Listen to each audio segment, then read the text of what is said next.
Out here in the perimeter, there are no stars. Out here, we is stoned, immaculate. Hello and welcome. This is the C86 show. I'm David Eastaugh. As you know, we love a special guest. This week, it is going to be the turn of the American experimental rock band all the way from San Francisco. This is Oxbow, because I recently spoke to Eugene Robinson to find out more about life, love, poetry, my God, and so much more. Anyway, this is quite an amazing interview, I say. Yes, it is. Anyway, look, I'm just going to get on with it. So after many minutes of casual chat with Eugene, yes, as you do, in the world that is showbiz, we got down to that very exciting subject that was the formative years of young Eugene. Eugene, it's over to you. I was born in 62, and I think my first exposure to music would have been something my mother had done. And she gave me a turntable. It was like a little record player in a box, like a lunch box or a hat box, and you flipped up the top, and inside there was a spindle for you to put your 45s, and this heavy tone arm that kind of came across. And she said, "This is to play music on, and here's some records. And if you take care of it, you can keep it and keep using it. If you mess it up, I'm going to take it away from you." So I understood that it was a real special treat. And I had 3 45s that I played sort of religiously. And this is now, we're talking me being about 3 years old. I mean, almost maybe even pre-language, because I remember her telling me that, but I don't remember me responding. So it could be 2 or 3 years old. And the records were the Beatles, I Want to Hold Your Hand. And the second record was Ray Charles, Busted. And then I don't remember what the B-side was. Third was, no, there were 4. Third was Fats Domino, Blueberry Hill. Right. And then the fourth was a James Brown 45. And so these were records that, mixing the technology and the music that I played constantly and continually outside of stuff that I heard on the radio. And the stuff that my parents played on the radio in the car was like, standard AM pop music at that time, Rolling Stones, The Doors, Jimi Hendrix, and so on. But we also, they took me to see Watt Stax, which was a big, So, and then my parents got divorced and my mother got remarried, and my stepfather had spent a lot of time in Central America and was fluent in Spanish. So pretty much all Sundays we would listen to salsa music, conjunto music, Tito Puente, Ray Barretto, and so I didn't start branching out until to have my own sort of musical interest until I was 9. And then I started buying R&B. I bought, the first record I bought was Psychedelic Shack by the Temptations. And then Ohio Players. I remember that, buying that. And I didn't start listening to, I don't think I started listening to rock, like straight up rock, until I was about 12. Right. 12 years old. Before then, it was all R&B, early rock and roll. Elvis, Elvis was one of the. I had 5. Sorry, I said 4. I had 5. Elvis was one of the fifth 45 that I had. So, and then when I was 12, I started listening to rock and roll. And sadly, I think I have to say, actually, no, the first band that I started listening to was Led Zeppelin, and then after that, I think it was Kiss. Yes, but they were popular. And can you remember much about going to I think it was one of the biggest festivals of all time, wasn't it? What's that? Well, yeah, we didn't go to the festival because it was in Los Angeles, I believe, or the Midwest. I don't remember where exactly it was, but when the movie opened up, it was a big deal. We went down, we went to the Village to see the movie, and my parents used to take me to see. Whatever. They weren't getting a babysitter, so they would take me to. I remember seeing the Battle of Algiers. That Costa Gravas movie. I Never Sang for My Father with Melvin Douglas. I mean, shit, you shouldn't really, have taken a kid to, but Watt Stacks was great. It was fantastic. So. Yes, I could imagine. But then you obviously started to embrace sort of that mainstream rock sound.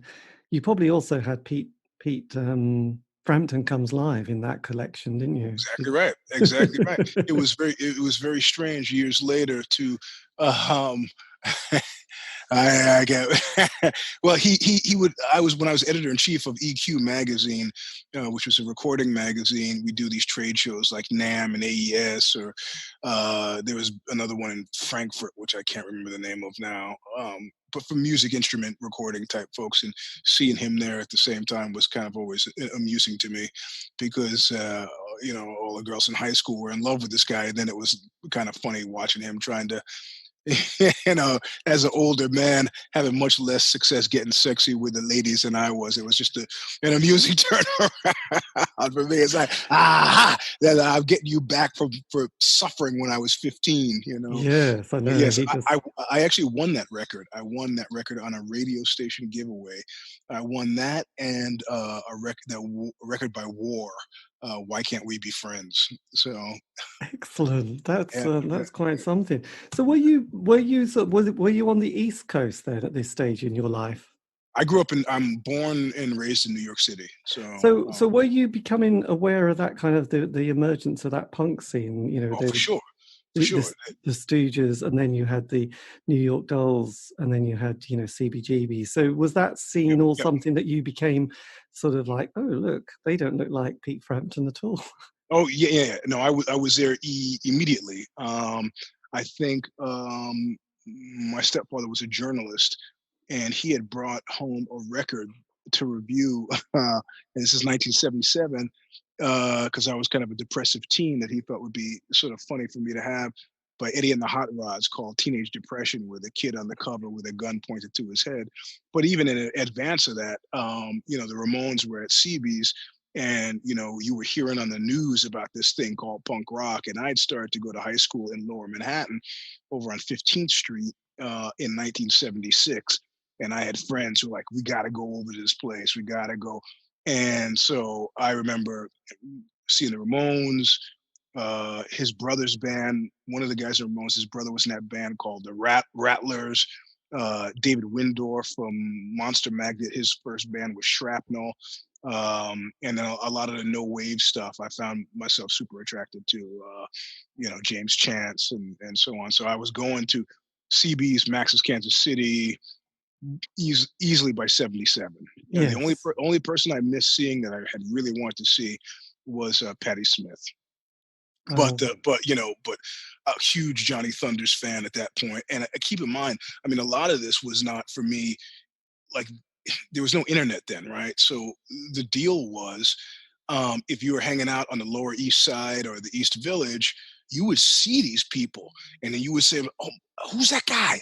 And they would say, that's Johnny Thunders. And then you would go find the music, because there was no place to listen to the music before unless you were at the show, or unless you picked up Soho Weekly News was a newspaper that sort of covered cool music. And then my stepfather ended up working for the Soho Weekly News, so I would find out about, a lot of it was just visual, right? You'd see somebody who looks like Johnny Thunder on the Lower East Side in 77. It's like, you got to follow that guy. I actually did follow him on the street to Club 57, to where he was doing a solo guitar thing, him and Walter Lure. So yes. It was a great time. And I was just saying the other day, I really missed the New York Dolls. And then, of course, 2 days after I say that, Sylvain dies. So, Yes, that's true. Because I did an interview with this guy who did a book. I don't know if you came across it, When Midnight Comes, by Gary Green, because I realized actually all these people have been bringing out these kind of books from 40 years ago. So there was this one that also came out. Yeah, that one I know. Pat Blaisdell, I know, actually, yeah. Yes, and then there's kind of, they've all, yes, and the other guy who brought a book out, I won't bore you with too many books, but that was the other guy, which kind of... Oh yeah, well, I'm gonna bore you. I got books here too. I got Rand. No, I'm sorry. I cleaned up. I put them on the shelf. Randy D did the New York City hardcore book from like 70 or 80, 81. So I Yes. said this stuff is like our high school yearbook. So because I've been in a but like American Hardcore, Stephen Blush's book I'm in, and so it is like our high school yearbooks. But then yeah, the guy did from the Mud Club did a book. Yes. Richard Lloyd did a great book I think on Feral House. These are fantastic kind of chronicles. Uh, Yes, this is true. Actually, it's strange. I've been sort of interviewing. I even interviewed the guy from the Mud Club one as well. Actually, Oh, he's I've, great. Yeah, yeah. I did an article on him when the book came out a couple of years ago. so And well, the thing is, I used to work for. He doesn't remember this, of course, but they would like they would take the bigger hardcore guys and say, "Tell you what, I'll let you in tonight for free. You just hang out at the door, be like kind of watch the door for me for a couple hours." I was like, yeah, "Sure, hang out for a couple hours and go on inside." So yes. yeah. So were you? Because I interviewed the guy who was kind of the band that band called Pure Evil, Pure something. Yeah, yep, yep, yep, That band. yep. Yeah, so there was quite a scene. But the thing, and this might be simplistic view of it from watching documentaries and reading stuff, but did you get that sense, not so much at the time because obviously that's happening, but there was the birth of rap music, disco and punk rock all happening in one city. Did you, being a young person, sort of absorbing all this and having that kind of very impressionable moment, did you sort of have that sense of like, my God, it's all going on here, this is the place to be? No, you don't. You never have that sense. I mean, it framed my thinking in a strange way. Like I remember thinking, I used to say about the rest of America. I remember actually saying this. I go, what's in the rest of America anyway? I go, outside of L.A. and Chicago, it's just loser states. You could just just loser states. You could just blow them up, and who gives a shit about Wisconsin? But that was before I had toured, and then being in a band, and you tour these places, and they were like wonderful, fantastic places out there, other than Los Angeles and Chicago, But my sense at the time was, I mean, I also used to be a disco dance instructor, so I was like Friday night, I would go out to Studio 54, New York, and then Saturday night I would go to Max's to see James Chance, and it was all. I mean, there was no kind of weird tribalism like later, of course, emerged. So you could comfortably do these things, and you would see some of the same people at the hardcore shows or the punk.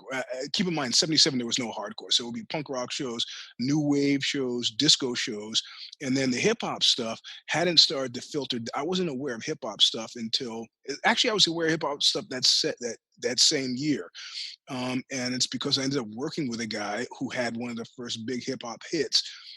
His hip hop name was Jimmy Spicer, and he did a song called Dollar Dollar Bill Y'all, and I knew him as Dollar Bill, but I guess he changed his name for whatever reason.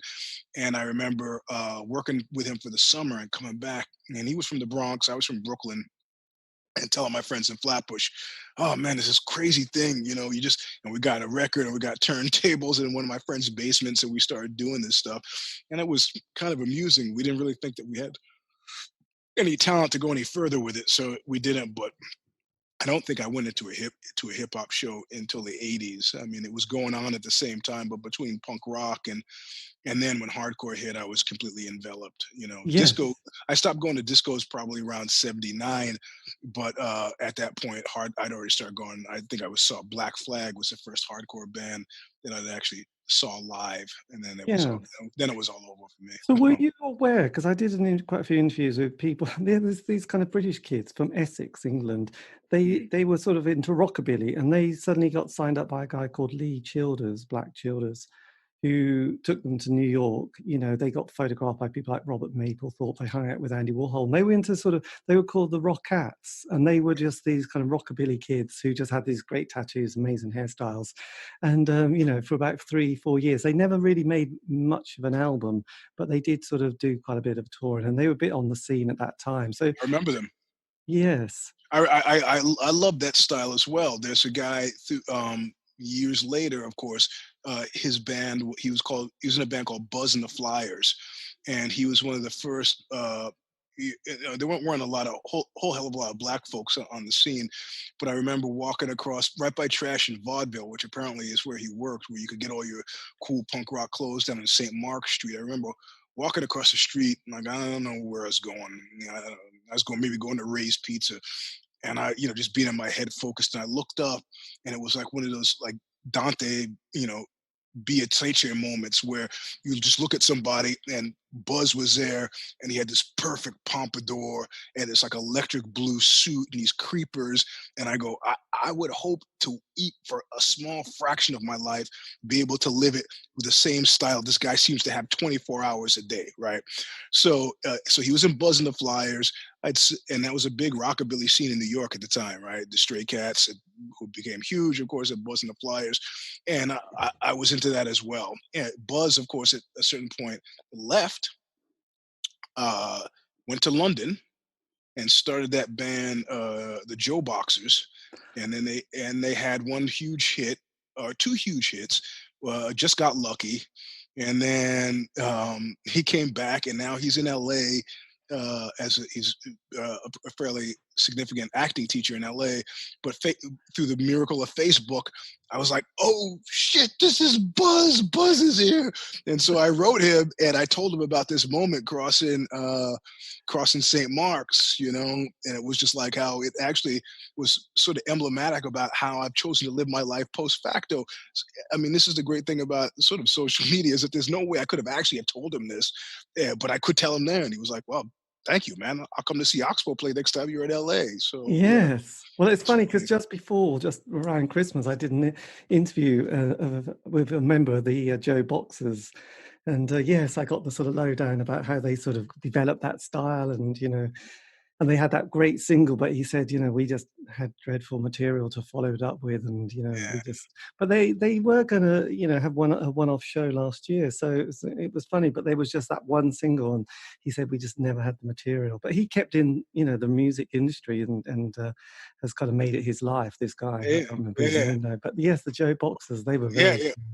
But No, yes, but Buzz changed his name to Dig, so that's why it's hard to find him. So he's now Dig Wayne and not Buzz Wayne. yes, that's quite sweet, isn't it? Because I've got that sort of, as we go into the 80s, you had that punk period, and then you had that post-punk period with people like Magazine and Wire and Public Image Limited. And then there was a little bit of a grey area. And then indie pop. In the UK, we had this thing called indie pop, I suppose. And it was bands like the Smiths from the UK, Manchester, and then you had the Go-Betweens and the other little indie bands like the June Brides, the Wolfhands, Yeah, Yeah, No. So there's all these. So that hardcore scene that you mentioned, that doesn't really sort of happen in the UK until a little bit later. But then there was bands like Husker Du came along, who sort of was amazing, and then Big Black, and then the Butthole Surfers, and they were the kind of the and then you said there was Bad Religion and Bad Brains as well, wasn't there? So there was that kind of the rise of that kind of what we call, I don't know, hardcore, I suppose, isn't it? Well, you've said a lot there, and to not split hairs, but that you said a lot of different things in there, right? Because by the time I remember, I just disregarded all those, like those bands that you mentioned, the Smiths, the Go-Betweens. I just didn't pay attention to them. In 82, 83, my ear was not open, not ready or willing. I'd already, I listened to The Cure, to the Joy Division, and and Magazine I stuck with, which was great years later. To be working with Barry Adamson was really fantastic for me. Yeah. He invited me to do the London Jazz Festival at the Royal Albert Hall. Me and Nick Cave, and that was like the apotheosis, a really major amazing life dream. So but yeah, so I stuck on the British side, I stuck with it, right? And that's how, so through Magazine, that two-step from Joy Division to Magazine, and then of course I picked up on the Birthday Party, because I was still, even at the same time I was listening to hardcore, I was still paying attention to what was going on, but I wasn't really like the pop stuff that was happening here in America, the corollary to what you're talking about. I just like REM early on, I didn't have time for them. And Husker Du, once they started to change, we played with them a couple of times, and I just was not interested. I had to come back to them. I had a roommate, actually the guy who recorded the first two Oxbow records, who through repeated plays of the Smiths in the house finally got me to pay it. That's like, okay, who is that? What band is that? So I kind of came back. But Bad Religion was around from the beginning. I mean, they were a bona fide hardcore band and then became something else. And then kind of went back to it. But they were very different from the Bad Brains, who were 76, 77, right there at the beginning. So Yes. So when did you start to sort of go from being a kind of a punter and a fan to sort of thinking, actually, I want to take it I want to be on the stage. I want to sort of be part of this kind of movement and sort of become a player. well, I'd been on stage since I was 2. I won some New York City award thing, for as a 2-year-old for being I guess the most attractive baby in New York City in 1964, and then school plays and musical theater and all that stuff, and then going on auditions and modeling and stuff when I was in high school. But I had friends in bands in high school, and punk bands in New York City. And one was called Urban Blight, which actually existed for maybe 2 decades from 77 on.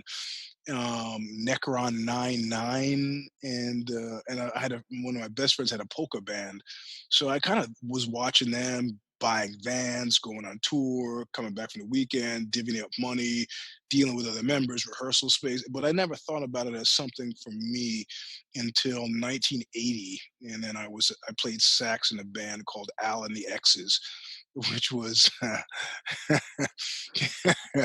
let's start with the fact that I couldn't really play the sax. and, and that was the first band before Whipping Boy. So 1980 is when, and I was still doing theater.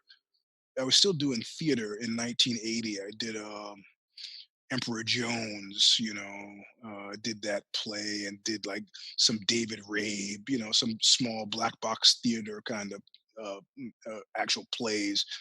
And then I just stopped. I just quit. I was sick of it. I didn't enjoy acting as much as I did music. So by 81, I was doing music all the time. And Yes. I didn't go back to acting until the mid to late 80s when I did the Bill Cosby's the worst movie of 1987, Bill Cosby's Leonard Part 6, and that was my return to acting.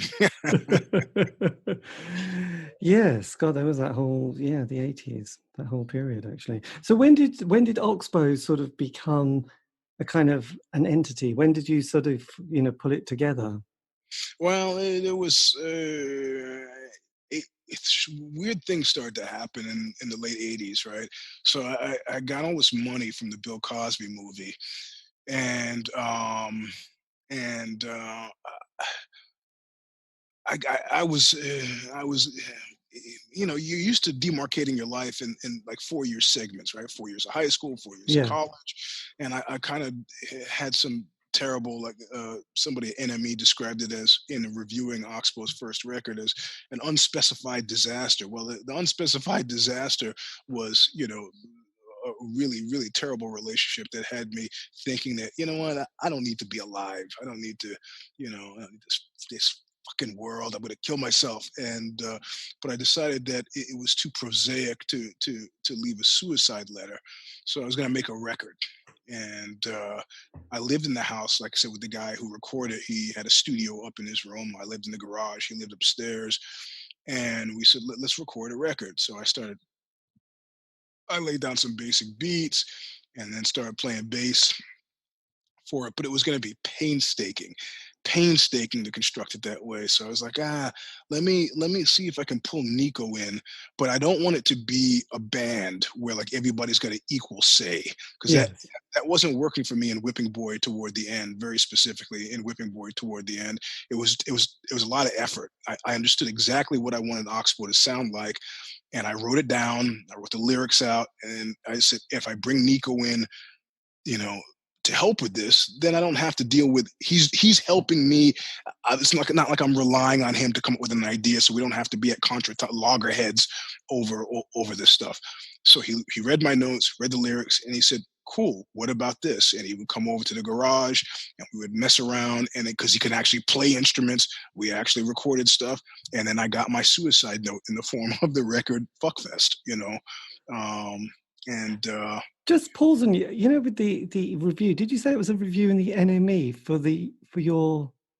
I, be- Or No, it was a review for one of the Oxbow records, but they made it was a kind of just a tangential reference. They said, they talk about Oxbow records seem to kick off at the foot of an unspecified disaster, and I was like, yeah, good for you to figure that out, 'cause that's very precisely what it was. But Yes, that's quite an extreme response, though, wasn't it? To think that's it, I'm going to kill myself. Well, yeah, I'd flirted with it for years. you know? And a friend of mine finally put it in perspective. He goes, "You think about kill yourself?" I was like, "Yeah." I mean, up to and including sitting there with the shotgun in my mouth. It's like, I went through a lot of stressors, man. And and he did this imitation of me. He goes, "Kill myself. I'm too handsome to kill myself. You kill yourself." And then I started to think, he's kind of got something. There's something to that where it's like there are people who I would rather see dead more than I want to see me dead. So but that's not what happened. What happened is we put out Fuckfest, and somebody in the UK thought it was an interesting record. And they said, "Will you come and play in London?" And we said, "Sure." And suddenly there emerged from the mist a reason to be alive, because I said, "Well, I should at least see London before I die." And then, Yes. and of course, went to London, and the show was great. And we did 2 shows, and the reviews were great. And I was like, "All right, okay, maybe, yeah, it's right. I'm too handsome to kill myself. Maybe I won't kill myself." So, Yeah, um, God, that was a very angsty. And were you now? Had you managed to? Because I haven't spoke to quite a lot of people from that scene in New York, the 80s, well, the 70s and the 80s. It was a kind of a difficult one to navigate, just avoiding hardcore drugs. Had you become sort of wise enough to do that, or was that kind of all part of the scene that you felt, was impossible to Oh, miss? well, the thing is, once you get mobile in New York City, strange things start to happen. So I was a pretty straight ahead 13-year-old, but as soon as you get on the subway, which I had to do to get to New York City to my high school, different things, different people. So I think I started smoking weed when I was 14. Smoked it religiously 3 times a day, every day for 6 months, and then I stopped and never did again. And one of the things that's kind of hung over my entire life from the time when I was 9 years old and started buying music is I started lifting weights. And I'd been a competitive bodybuilder through when I was in high school, and like Mr. Teenage New York Gym Association, Mr. Bensonhurst, Mr. Bay Ridge, Mr. Bath Beach, competing in all these shows. So I was like, when other people were out there taking heroin and stuff like that, I was like going up to the Bronx to this like weird bodybuilding shop and buying pituitary gland extract and all this stuff to gain muscle mass. So I think I stopped drinking when I was 17, and I stopped smoking weed after that 6 month period.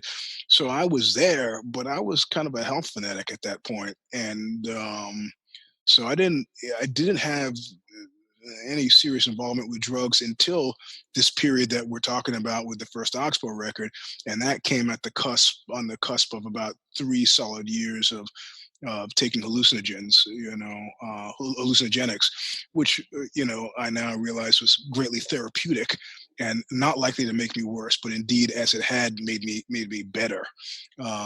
So Yes. and it did not interfere with my weightlifting at all. Strangely. God, that's quite a mix. You really mix it. I mean, I suppose I did speak, I think it was Anne, is it Magnuson, who was kind of part of that scene in the sort of New York in the 80s. And I think she said she just didn't touch drugs at all, even though everyone around her was. So, Well, see, but also the weird thing is it's an association thing. So people knew. I mean, you couldn't avoid noticing that I was muscled, right? So people knew. I mean, people would sneak off and do, but it was like I was like the super ego thing, right? People would sneak off and do stuff, and they would not share it with me because I was like dad, they were not. I'm speaking mostly in the hardcore scene. So I never got high, even though I was taking, say, LSD. I was never. people never offered me anything. I got offered more drugs when I was in my disco phase. So when I was going to discos, so 15 years old, you're snorting coke in the coat room. But I mean, I didn't have the wherewithal to purchase cocaine. So it was only when I was going to discos that I was getting it. And I don't have an addictive personality. I've got an obsessive kind of personality. So um, yeah, it is not something that I continue to do. Yes. Uh, So after Fuckfest, then you yes, because that was kind of an interesting period, isn't it? Because going back to my great narrative on indie pop, I put it down to the years of 83 to 87. This is in the UK. That's the years of the Smiths. And then after that, ecstasy comes along, and there's kind of a whole dance scene with people like the Happy Mondays and the Stone Roses and Primal yes. Scream. Everybody's really wanting that, and you realise that every 16 to 18-year-old that comes along that like period, they want their sound. They don't really want to hear what the Yep. previous lot had. And because I remember now looking back at the early 70s, I mean, I thought, now I realize the Beatles had just finished, but the Beatles to me by then just seemed like just old, they Yep. were passe, and that Yep. was just 72, 73. You think Yep. they'd only just broken up, and already we'd moved on to Alice Cooper and Yep. Slade and Sweet and Slade. all that kind Yeah. of band. So it was kind of a strange Yeah. one. So there is that kind of, okay, who's next, please? And then we had sort of obviously the Seattle scene, because we had a DJ called John Peel in this country, and Yeah. he was kind of a great gatekeeper, I suppose. He played a lot of He, kind of he indie. invited us on his show. Did he? Yeah, we said we can't do it now. We don't have enough time, but we'll come back later. And then he died.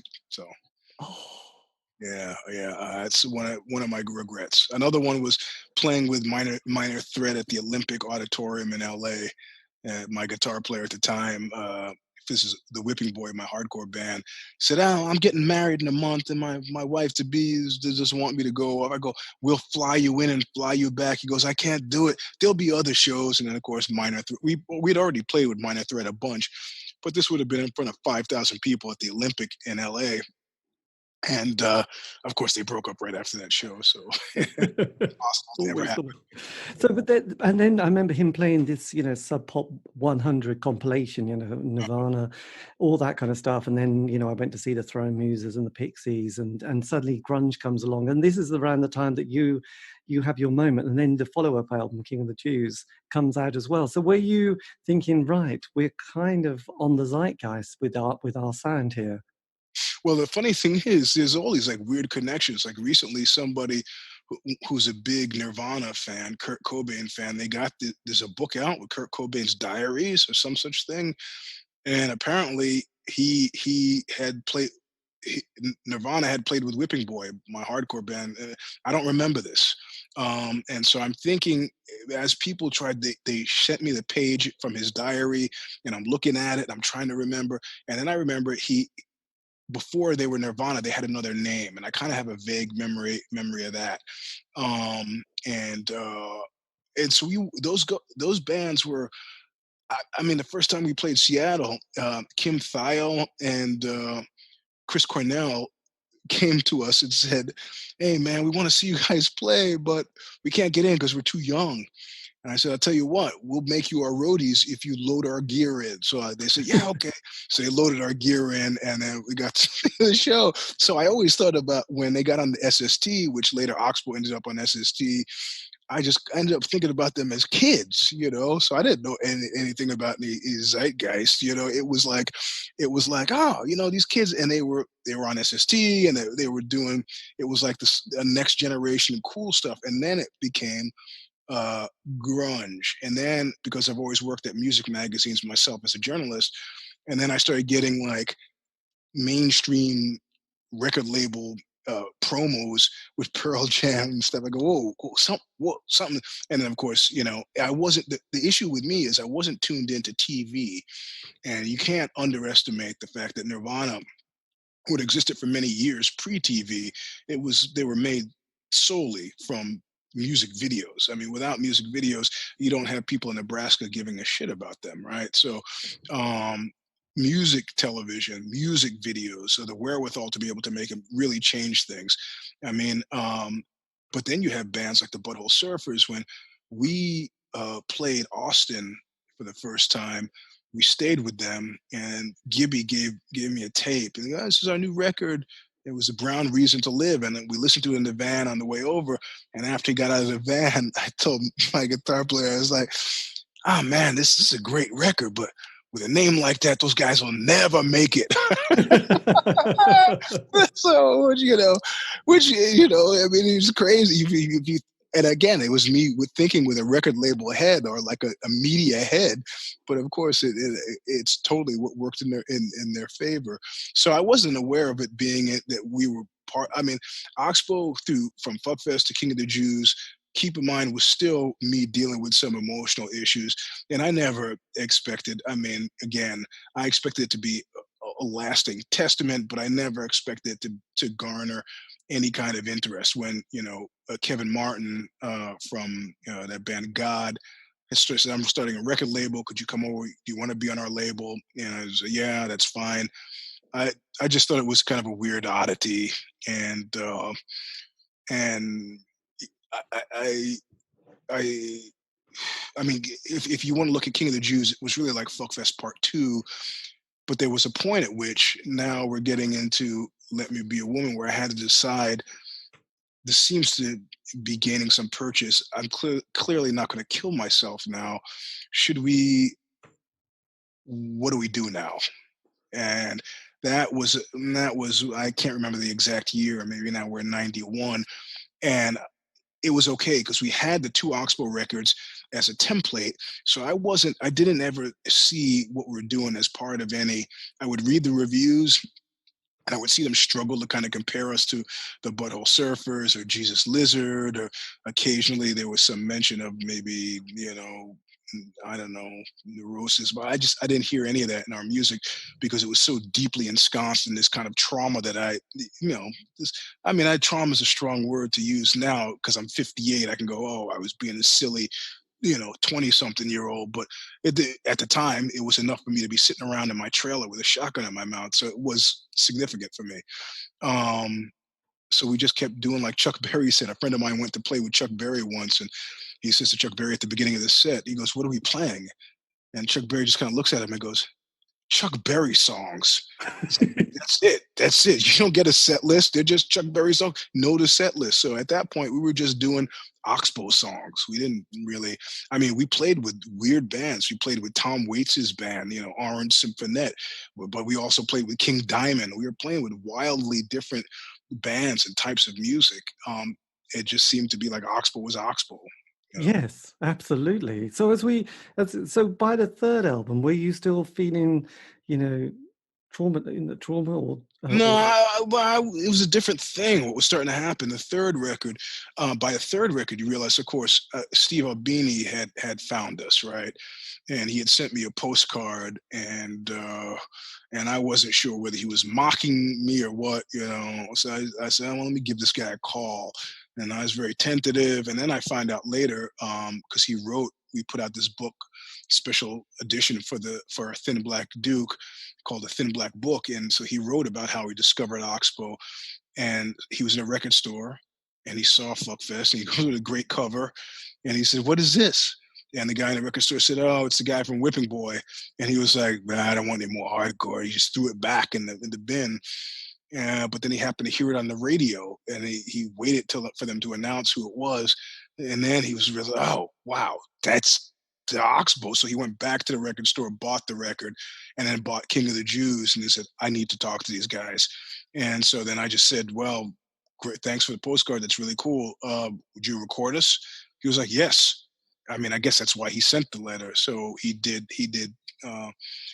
We did Let Me Be a Woman with him, and then we did Serenade in Red. So yes, and this was and you had quite a lineup on this album, didn't you? Because you also were working with Kathy Acker as well, who was quite an extreme personality and writer. So how did your paths meet? there's the West Coast bureau chief of Spin magazine, who was good, actually Dean Kuipers, who was good friends with David Bowie as well. And said, "You got to meet my friend Kathy Acker," and introduced us to Kathy Acker because he was a big Oxbow fan, and so we met Kathy Acker and said, "Hey, do you want to, you know, we could do. She goes, yeah, why don't I repurpose Pussy King of the Pirates for Let Me Be a Woman, which seemed to be really pretty perfect. So that's what we did. And then of course then she died.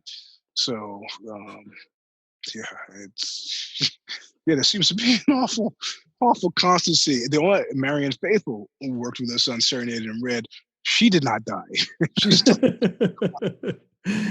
Yes, but by the sort of as we trucked through the 90s, you were sort of you must have been feeling quite really pleased with some of the reviews, because the famous kind of, well, I wouldn't say famous, Simon Reynolds, who I do have quite a lot of his books. I mean, he absolutely loved the band, didn't he? He really got what you were about. Yeah, he did. And actually, Simon is single-handedly responsible for improving on the Oxbow product.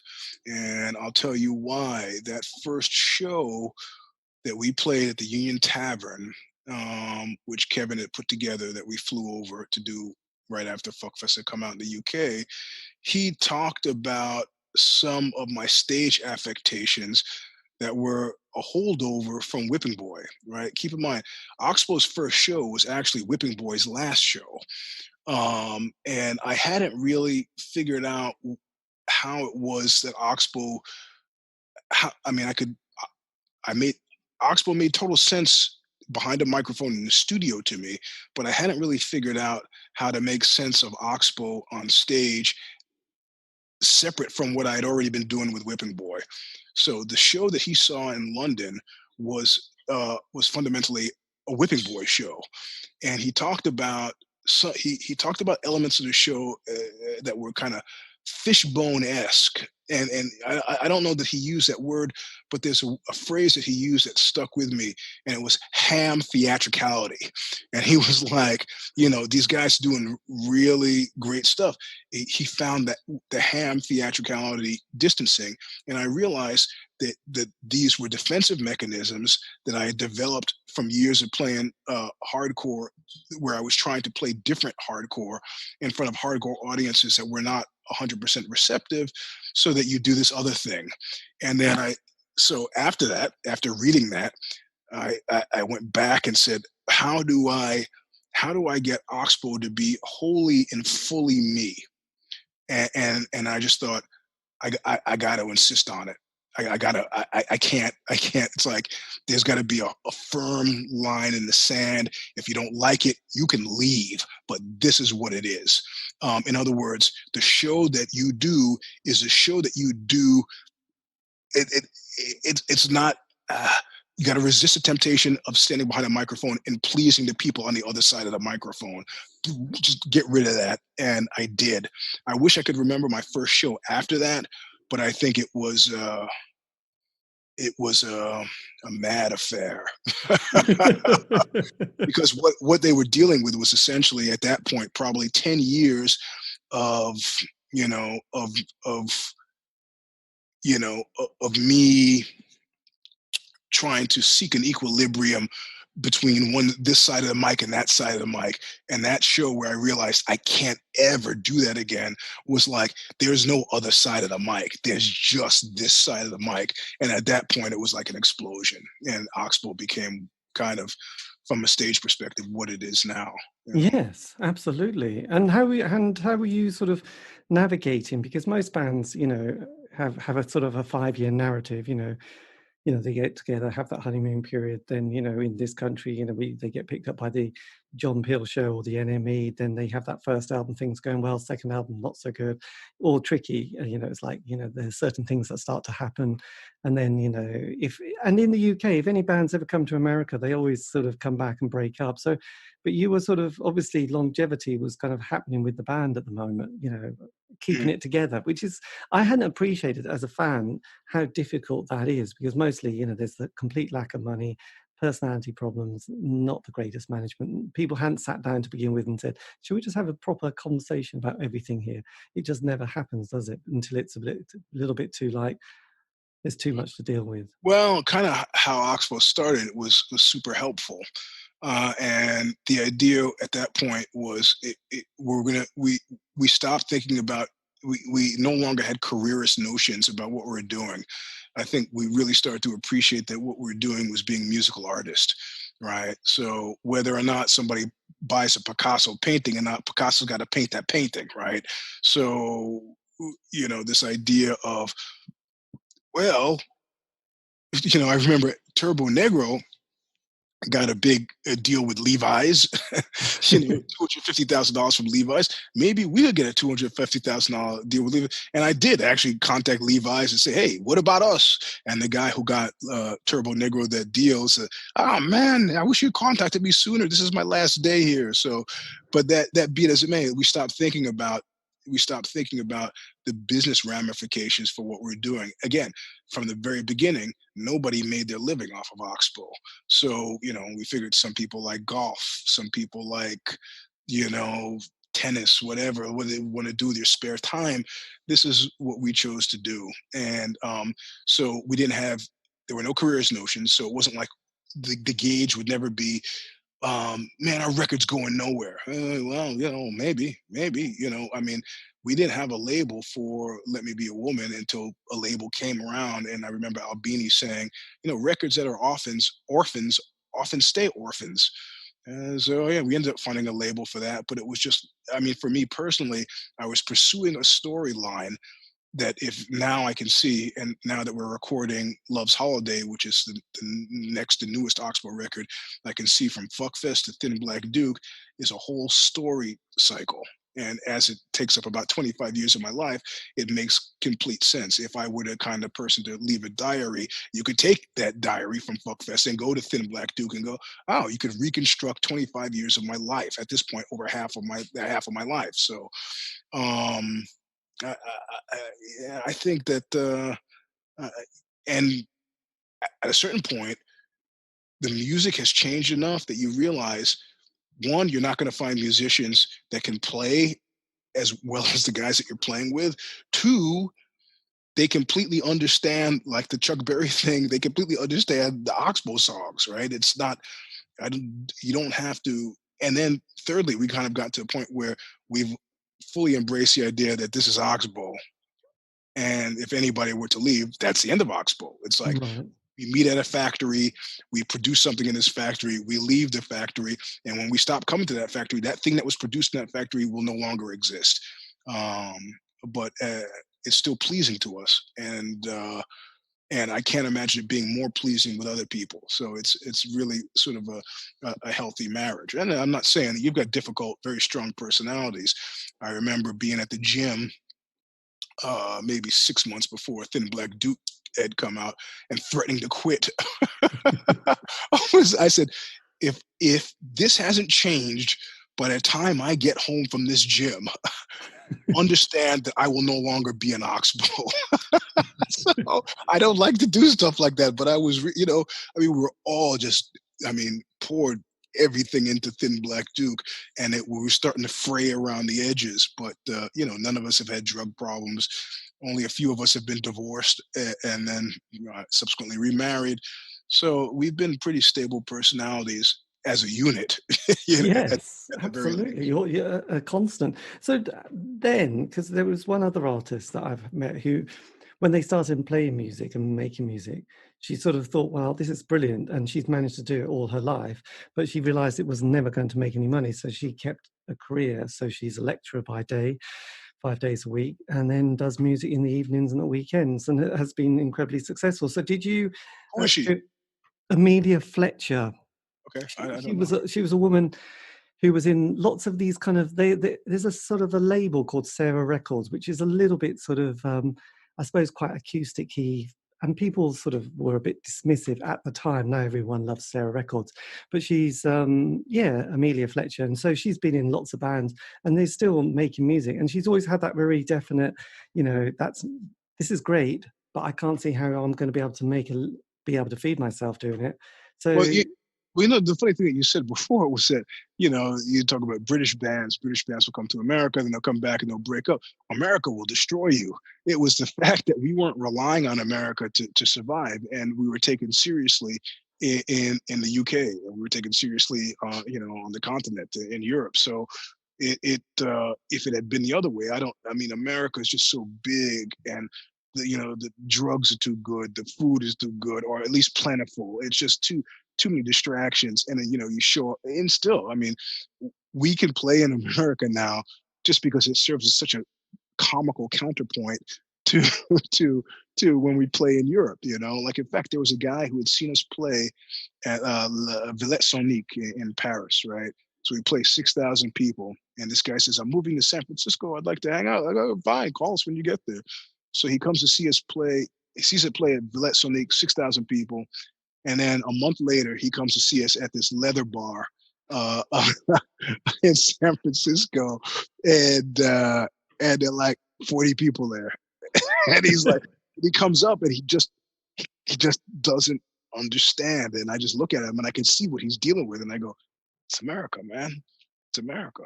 you know. I don't know how to explain it to you. So we had the counterpoint of cool things happening in some other place, and then we come home and then we expect it. Like in L.A., we played some show with Steve Shelley from Sonic Youth. And the promoter is running out the back with the money, trying not. It's just like America. Well, it's funny because I mean, it was like Jimi Hendrix came to the UK and formed the Hendrix Experience with the guy from the Animals, Chaz Chandler, but he wasn't able to get it together in America. And then obviously goes back to America and sort of says, "All right, I'm Jimi Hendrix." And I mean, sort of funny enough with Kurt Cobain, I mean, when they came over, with that Sub Pop album Bleach, the UK got it straight away. I mean, you can do the UK in sort of 2 weeks, 4 weeks, can't you? You can go, "Right, I've done the whole lot. They all know me. The kids love me," and that's it. You've ticked that and you've gone to that next level. And I guess Europe's a little bit the same. But I think when a British band goes to America, they just come back kind of like completely like, Yeah, "Hello, can you yeah, see me?" yeah, yeah. It's what is it? Bukowski always talked about. He said New York was the coolest city on the planet. Just because when you go there, just like that. The 12 million of you here. What do I don't give a shit about you. And I don't feel that way. I have great feelings of affection for New York City, but I understood what he was saying. I mean, Whipping Boy, people still think of me as a California hardcore guy, but I remember coming back with Whipping Boy and seeing people who had ignored me at shows, who were like kissing up to me because I was like the California hardcore guy. And I was like, "Yeah, man, I remember you from," and I started naming shows. And, like, it didn't dawn on them. I have the same accent you do. Can't you hear it?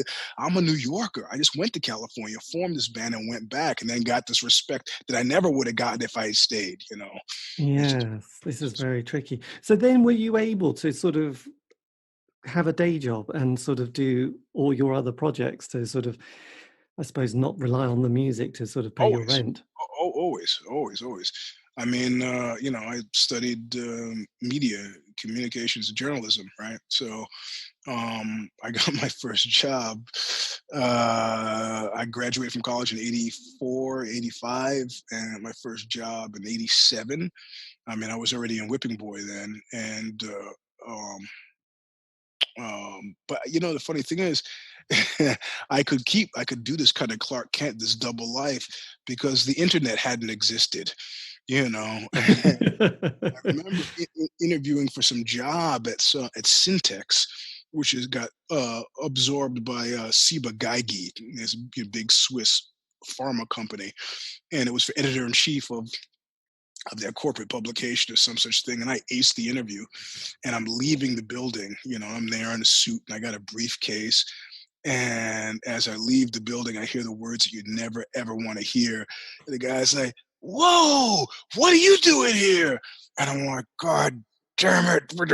And the woman says, "Oh, you two know each other? Know each other.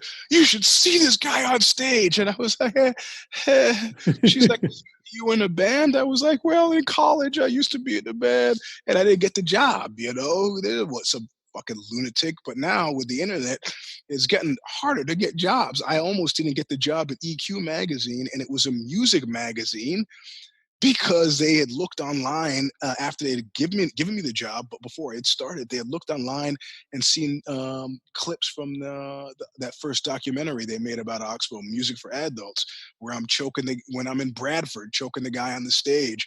And they're like, I can't even hire this guy. So it's like, oh man, the internet has made it very difficult. Fortunately, I have a job now where they know about all that stuff, and I've been there 8 years, and they don't like it, but it's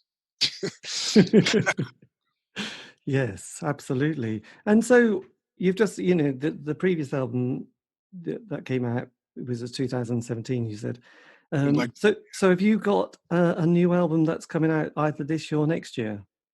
well, for us, we're only putting out music that we can tour on. So, we just did in July, pulled into the studio and I sang 18 songs. So for Oxbow, that's our records usually have 7 or 8 songs. 18 songs is, and we did Narcotic Story, Thin Black Duke, and this new one. It's called Love's Holiday with Joe Ciccarelli. And so the vocals are all done, and now we're doing guitar overdubs, and then we have kind of a lot of symphonic stuff that has to happen in choir. And so trying to figure out how to do a socially distanced choir, to find a room that's big enough for people to stand in different portions of it without masks. We're dealing with that now, but the record will come out when we can tour on it. So even if we were to finish it in the next month, which is not going to happen, we wouldn't be releasing it until 2022. Yes, absolutely. And is this your label that you're on now? We have no label, as you called it a really interesting time. Hydra Head, who had died, and the record label Hydra Head had died, and then they came back and released it. We got to, we've heard Thin Black Duke. We got to release it. So they came back to release Thin Black Duke, and now they've said again, we're done with having a record label. So we are now in the process of trying to find a label. But because we're not going to be playing for 2 years, and the record's not finished yet, we have plenty of time to poke around to try to find somebody um, who understands Oxbow. Yes, absolutely. Because I have to say, I did hear your interview you did with Lydia Lunch, which was Mhm. quite fascinating. So then, obviously On the Lydian spin. on the Lydian spin, yes. So that was quite an engaging one. Obviously, it must be quite interesting being survivors of the kind of music entertainment world. Well, I mean, the thing is, you can make music or not make music. It seems like if you're going to make music, you do so because it gives you some sort of pleasure. So it gives us a requisite level of pleasure, and it's extra nice that people seem to enjoy it as well. And more significantly for me, that people seem to get it. Like, I got a text or direct mail via Twitter from somebody from the UK a couple of days ago, and I mean, we get these on an odd occasion, but fundamentally, he said that Oxbow had saved his life, and that's happened over the course of time. Like, I'm sitting in my house now, we get this really nice fence out front. People always say, "Man, this is a nice fence," and I said, "Well, let me tell you the story of the fence." And I was looking for some lumber. So saying, man, I need to do a fence. People are on my lawn. I can't have it. So I put it up on Facebook, and some woman who works at this company called Precor, which they built the Bay Bridge in San Francisco, a huge company. She said, I'll give you all the lumber you need. And I said, well, really? I was looking for the kind of lumber I wanted was expensive lumber, but I wanted it cheaply. And she says, no, I'll give it to you for free, because I don't know if you know this, but you saved my life. And I was like, that's funny because I don't remember helping anybody by way of saving any lives. And she goes, well, I was suicidal. And a friend of mine, to try to jog me out of suicide, let's say for your birthday, let's do something special. He's trying to cheer up. Let's have a band play. And then she goes, no band's going to play. He goes, well, I know the guys in Whipping Boy. Let's ask Whipping Boy. And so he asked us to play her birthday party at her house, not too far from where I'm sitting right now. And we said, yeah, sure. You pay us, give us a couple $100. We'll come and play. And we went and played this house party. And she goes, it completely changed the course of her entire life.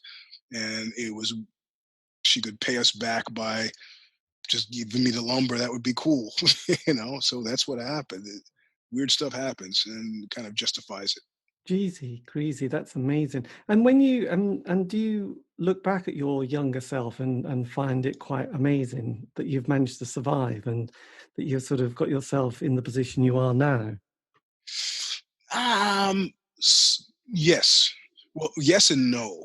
A friend of mine who's a lifelong Californian had come to visit me in New York at one point, and then I said, "Well, how do you like New York?" I really wanted him to like New York, and he goes, "It's an exciting place. There's lots happening here, but everybody here." And he couldn't find the word that he was looking for, but eventually, I've come to conclude that what he was like the word that he was using, the word that he was thinking was hustle.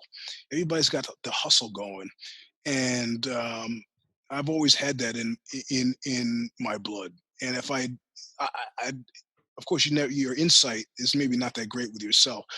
So I've always had that, and like I remember, it snowed a lot outside, and most kids were like, "Oh, great, let's go." Oh, sorry. Most people are like, let's go play in the snow. And I was like, no, no, no, no. You got a shovel? Let me borrow your shovel and watch. And we'll go up and down the street and say, $10, I'll shovel all this stuff for you. No. And I mean, I always had some kind of scheme or scam or some trying to play an angle. Always. I wanted to, I mean, I saw everybody in my family working, and I remember my great grandmother. I'm saying, like, I get older, I'm going to do it so you don't have to work. I'm going to make it so you don't have to. So yeah, I'm sort of to a certain degree shocked and amazed that music and literature has been able to buy me a house, has been able to help me pay for my kids to go to college, has allowed me to have kids, right? So um, that from that aspect, it's sort of amazing. And I've done a lot of really stupid things as well. So it's amazed me that you could get drunk and dodge subway trains on the tracks and not get killed. It was one of the things I did. you know, they could, and also, my specialty with journalism is like I used to write for Hustler, and they say I don't want to do sex, but I was always doing the tough guy beat. So interviewing mafioso or just yeah, it's pretty amazing that I haven't ended before now, or, or later life misadventures with narcotics. I mean, you mentioned that, of course, yeah. When other people were having their problems, I wasn't. But then I remember, I remember at one point. After I got into steroids, and which is important to say because you get into steroids, you get comfortable with needles. I remember a friend of mine saying, "Hey, you should try this thing called ketamine." I was like, "Ah, great, ketamine." And so I said, "What's the deal with ketamine?" He goes, "Well, nobody's overdosed on it," which you know, God, I think about this now and I think, man, just because nobody's overdosed on it doesn't mean you can't overdose on it. And I remember injecting myself with all this ketamine and doing what they call falling into a K-hole, which is fundamentally passing out. And the only part that scared me is that I passed out so badly I couldn't talk. I couldn't move and I couldn't talk, but I could open my eyes and I could close my eyes. But of course, because it's me, the comedic the comedic bounce for this was that I passed out in front of a TV that night was showing a Beavis and Butthead Marathon. So I it was 8 hours of Beavis and Butthead, and I'm like Alex in A Clockwork Orange. I could close my eyes, I could open my eyes, and that was it for 8 hours of nothing but Beavis and Butthead as I like in this ketamine-induced paralysis. So yeah, it is amazing that I survived all of my stupid misadventures. So is there a part of you that's a real survivor though? Can you just say, not again, that's it? Or does your personality lead you back to it again? No, no, no.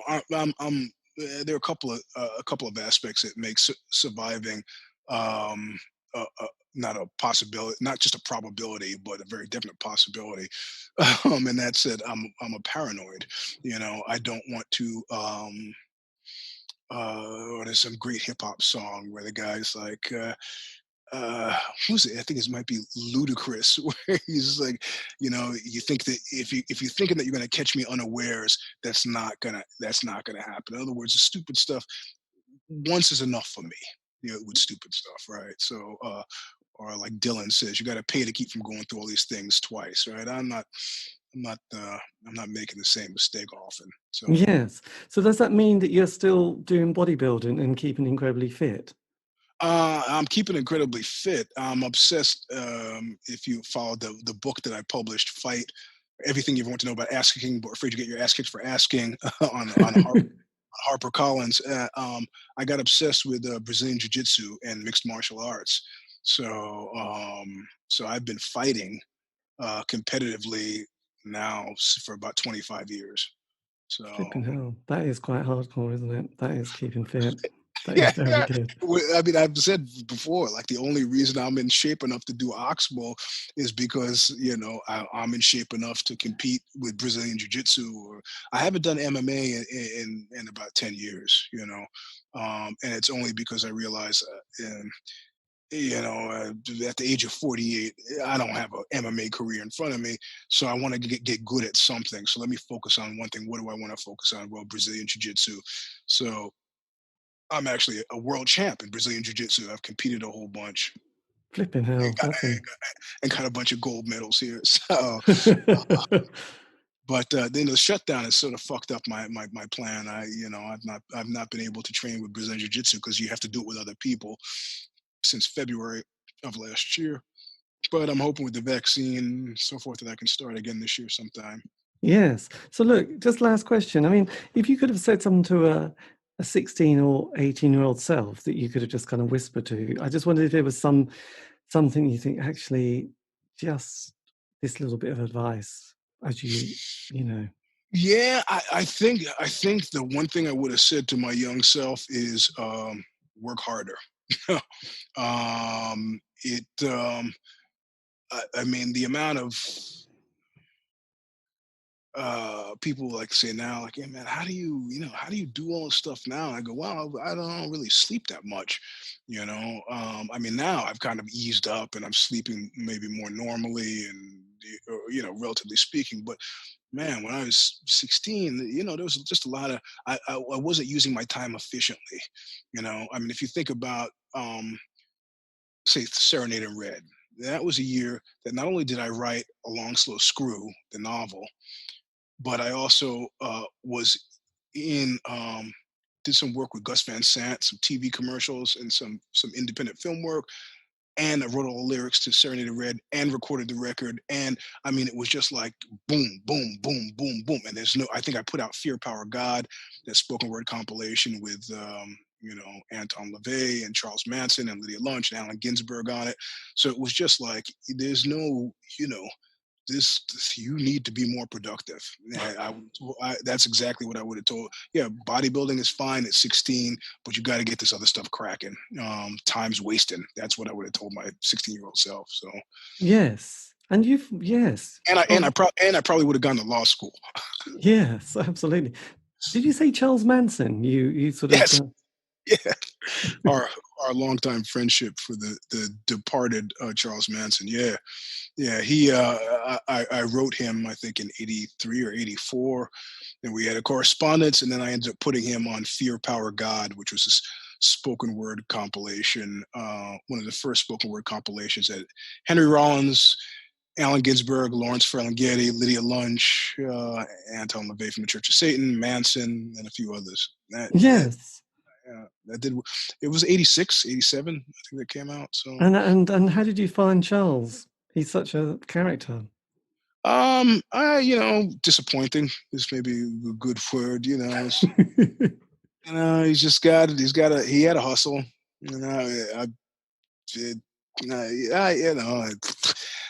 I mean, it's hard to deal with people that you can't deal. Like I'm a straight shooter in that regard. So, and these guys were players, right? So he puts me in touch with family from the Manson family that still existed in Big Bear, and then right away these people are trying to suborn you and say, "Hey, why don't you send me this? Give me that. Give me this." I don't know. Fuck it.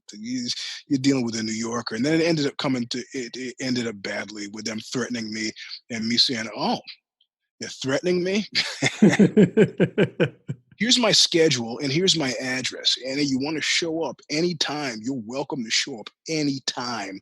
And this is when I was in the midst of, my most aggressive steroid use. And not only that, I was a federal firearms license dealer. So I was a gun, had a trunk full of guns. It was just, I was my most excessively paranoid. I had this big attack dog, a Rottweiler, and it was like, you want to come at me? Now's the time.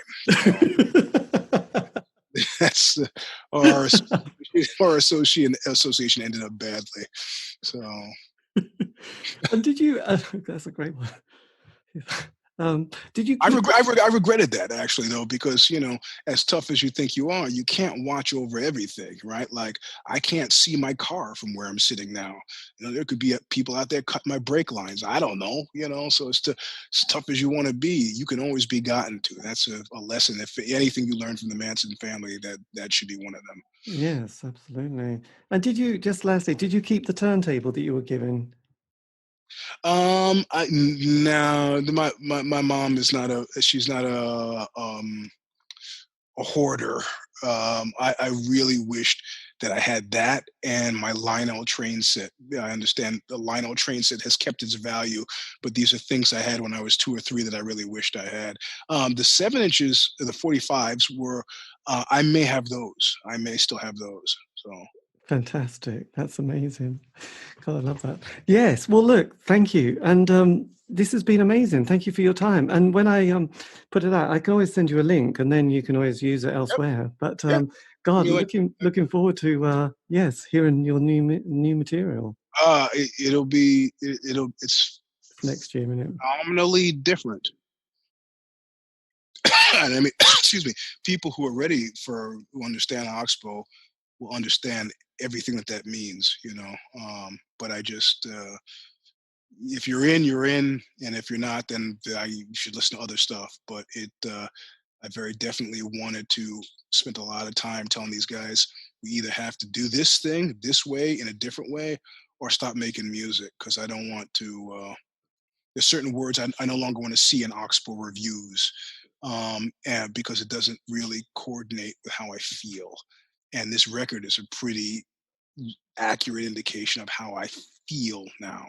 So you either come for the ride or, God love you. There are other records you could listen to. Yes. Did you write it during the last year in the lockdown, or was it written before the lockdown? It was written before the lockdown. Because if you think that the fact that I I did all the lyrics in July. Yes. So, I mean, I sang all the vocals in July. So the lyrics are already written by then. The lyrics are written, let's see. So lockdown was 2020. Lyrics are written maybe 2018. All there. Yeah, that brings you up to it's between 2016 and 2018. Interesting political time. Jesus. Yeah, except for the fact that if you listen to Thin Black Duke,